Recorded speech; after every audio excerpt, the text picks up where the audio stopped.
Sama-sama mendoakan kesejahteraan, kesihatan, kebajikan, ketenangan mereka semua ya.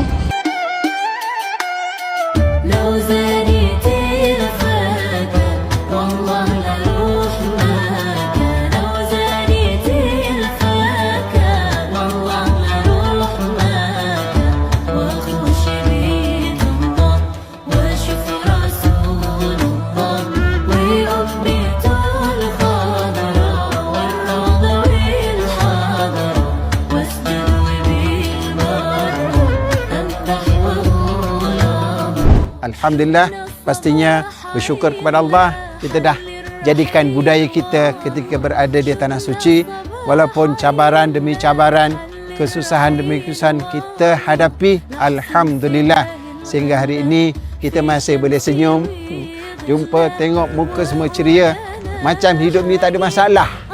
Itu tanda-tanda insyaAllah haji yang mabrur. Dia memilih mana-mana jemaahlah untuk berkongsi dalam lebih kurang 2-3 minit tentang apakah nilai haji kita pada tahun ini. Nilai haji itu pada diri dia sendiri.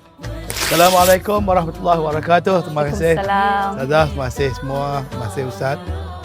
Suara tak apa elok lagi tapi okeylah. Pengalaman. Ramai orang tanya sebab ada orang perasan saya dah beberapa kali haji. Boleh ni. Rabbana atina fid dunya hasanah wa fil akhirah kucing. Wa fil akhirah sampai dah.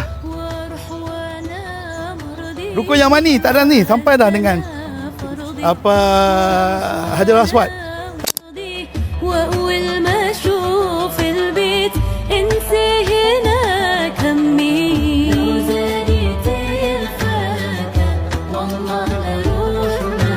Assalamualaikum warahmatullahi wabarakatuh. Waalaikumsalam. Apa kabar jemaah semua sehat?